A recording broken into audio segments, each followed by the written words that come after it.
ছাত্রছাত্রীরা আমরা এখন দেখব যে কিভাবে কোনো ভূমিরূপে প্রস্থচ্ছেদ অঙ্কন করতে হয়। এগুলো তোমরা এখন জানো, এগুলোকে কি বলা হয়? সমোন্নতি রেখা।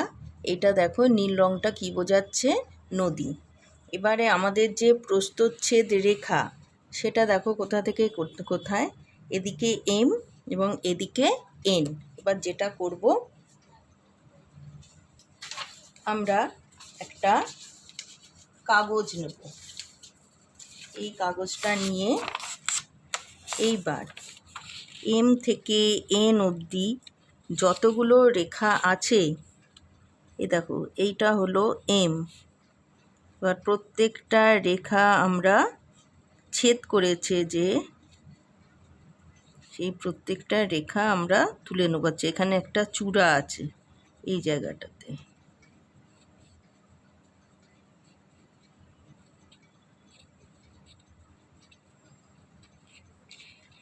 আচ্ছা, এইটা কিন্তু রিভার নাম, এটা হলো এন। আচ্ছা, এবার দেখো আর একটা নদী এখানে কিন্তু আছে। এবার কি করব, এই যে ছেদ করেছে মানগুলো আমরা লিখব। দেখো এই দুটো হলো 1000 করে,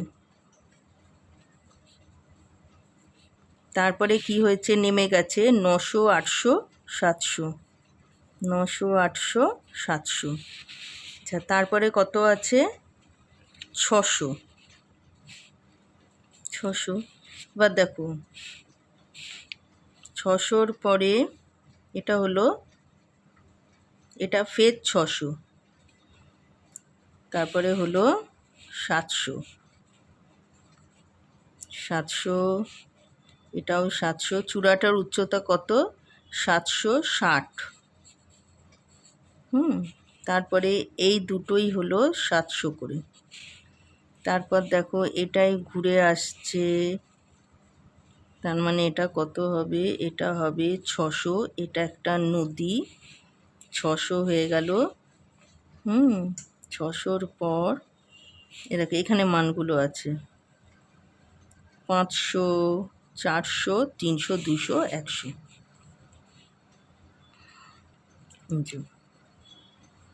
500, 400, 300, 200, 100।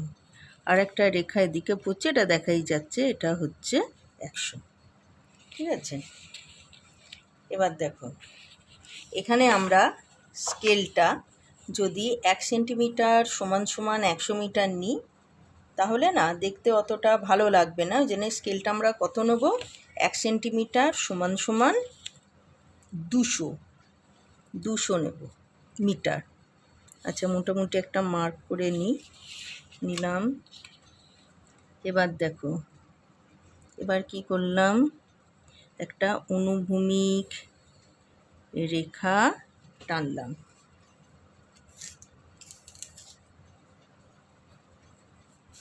এবার কি করলাম, একটা উল্লম্ব রেখা টানতে হবে। দেখো আমাদের সব থেকে বেশি মানটা কত? 1000 আছে, তাই তো? তাহলে আমরা যদি 1 সেন্টিমিটার যদি নিতাম 200 করে, তাহলে আমাদের 5 সেন্টিমিটার টানলেই হয়ে যেত। কিন্তু আমরা এক ঘর বেশি নেব, অর্থাৎ 1200 নেব। দেখো স্কেলটা আবার একটু এদিকে সরিয়ে আনো।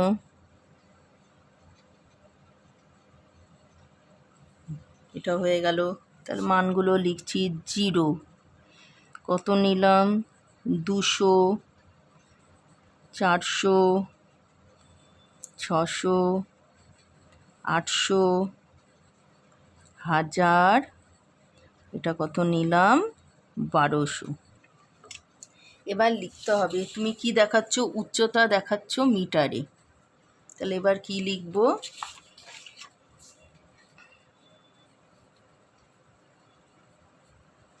উচ্চতা, এবার লিখলাম মিটার। লেখা হয়ে গেল। এবার তাহলে নিচে কি করব, এই রেখাটাতে কাগজটা বসাবো। এই পাশটা হলো এ, বসিয়ে কি করব,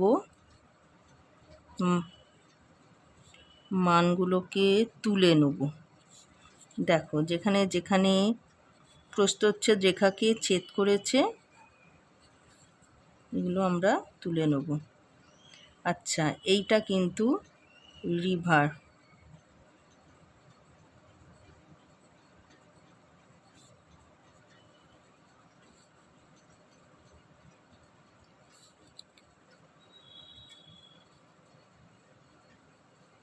এইটা হলো রিভার। ব্যাস, মানগুলো দেখে দেখে লিখে নিই। 10, 10, 9, 8, 7। এবার দুখানা 6 আছে, 7 আছে দুখানা, মাঝেরটা হলো 760। ফের আবার আছে এখানে দুটো 7, 7। তারপরে এটা হচ্ছে 6, এটা তো রিভার। 5, 4, 3, 2, 1। এদিকে আছে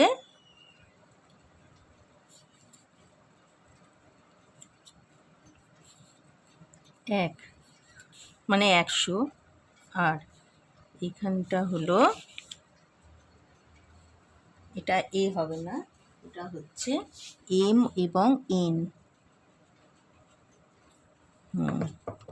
এদিকটা এম এবং এদিকটা এন। এবার দেখো আঁকার সময় তাহলে কি করতে হবে। প্রথম মানটাই হচ্ছে কত, 1000। 1000 মানে তাহলে কত হবে, দেখো 1000 মানে 200, 400, 500, 800, 1000, মানে 5 সেন্টিমিটার। ঠিক আছে, প্রথমে তাহলে 1000টা নিই। 1000 মানে হলো 5 সেন্টিমিটার। তারপরে কত আছে, ফের একটা 1000 আছে, তার মানে আবার নেব 5 সেন্টিমিটার।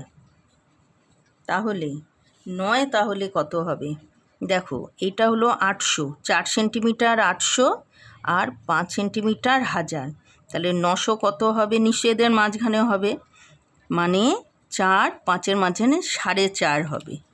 9 হলে হবে 4.5, মানে কত নেব দেখো, 100, 200, 300, 400, এই যে 4.5 নেব।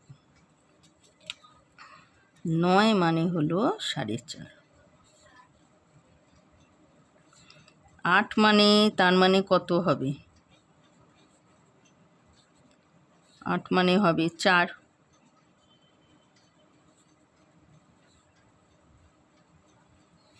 7 মানে হবে, আরও হাফ কমিয়ে দাও, মানে এখানে খেয়াল রাখবে, হাফ মানে হচ্ছে হাফ সেন্টিমিটার মানে হচ্ছে 100, আর 1 সেন্টিমিটার মানে হলো 200। আচ্ছা, তার মানে 6 মানে কত হবে, 3, ফের একটা 6, তার মানে 3। 7 মানে 3.5, এবারে হলো 760। এটা তাহলে কত হবে, এবার দেখো যেহেতু 1 সেন্টিমিটারকে 200 ধরছি, তার মানে একটা মোট 10টা ভাগে ভাগ, তো তার মানে এক একটা ছোট ঘর কত করে হবে, 20 20 করে হবে। 20, 40, 60, 80, 100, এদিকেও 100, মোট 200, তার মানে এক একটা ছোট ঘর হবে 20 করে। তাহলে 760 কিরাম হবে, প্রথমে আমরা নেব 3.5, সেটা তাহলে হলো 700, আর তারপরে আরও ছোট ছোট 3টে ঘর নিয়ে নেব। ব্যাস হয়ে গেল। তাহলে এইটা না, উপরের পয়েন্টটা, ফের একটা 700 মানে 3.5। আবার দেখো দুখানা 700 আছে, 3.5, 3.5 মানে বুঝতে পারছো তো, দেখো 1 ঘর, 1, 2, 3, এবং তারপরে হাফ যাবে, 3 আর 4-এর মাঝে যেটা হাফটা যাবে, তাহলেই হবে 3.5। তারপরে আছে 6, 6 মানে হলো 3 ঘর। তারপরে আছে 5, 5 মানে কত দেখো, 200, 400, 2.5 ঘর নেবো, তার মানে 500 মানে নেব আড়াই ঘর, 400 মানে হলো 2 ঘর, 300 মানে হলো 1.5, 2 মানে হলো 1, হাফ মানে হলো 1 মানে হলো হাফ সেন্টিমিটার। আর এখানেও আছে কত, 1 মানে হাফ সেন্টিমিটার। ঠিক আছে, খালি এই পয়েন্টে একটু মোছা যাবে, বোঝানোর জন্য দিয়েছিলাম। ঠিক আছে, এবার দেখো, তাহলে এবার যেটা করবে, কোনো রকম স্কেল ব্যবহার না করে এইটাকে করবে। এবার দেখো, যখন এরম পয়েন্ট পাবে মাথাটা সামান্য তুলে দেবে, এই এরম হলো।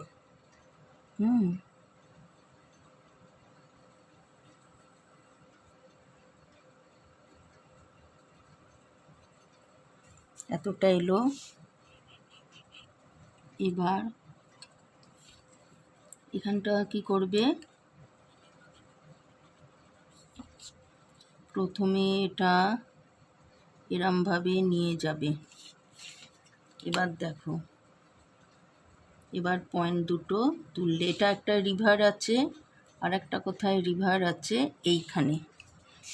এইখানেও তাহলে অল্প করে মুছবে।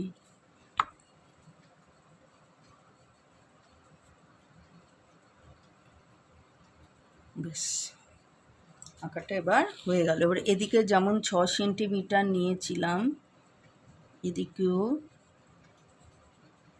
6 সেন্টিমিটার নেব।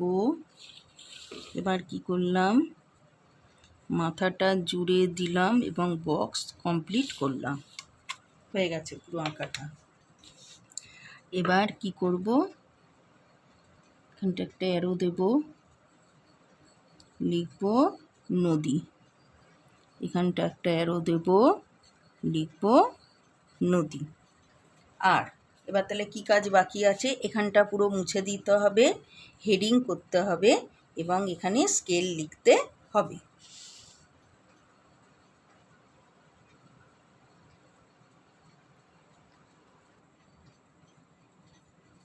এবার দেখো কি লিখে রেখেছি না, হেডিংটা কি হবে, MN রেখা বরাবর প্রস্থচ্ছেদ অঙ্কন।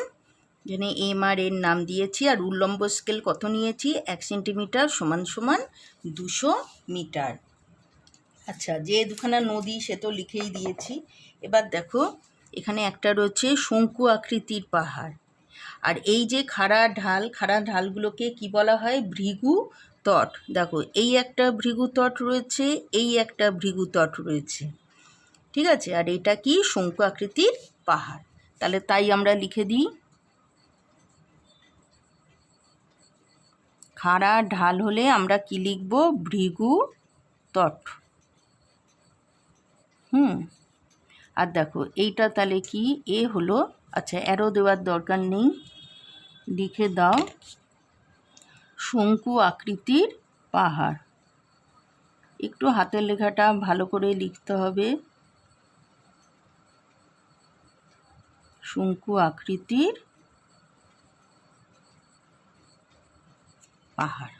ব্যাস, তাহলে এবার আঁকাটা এবার সম্পূর্ণ হলো।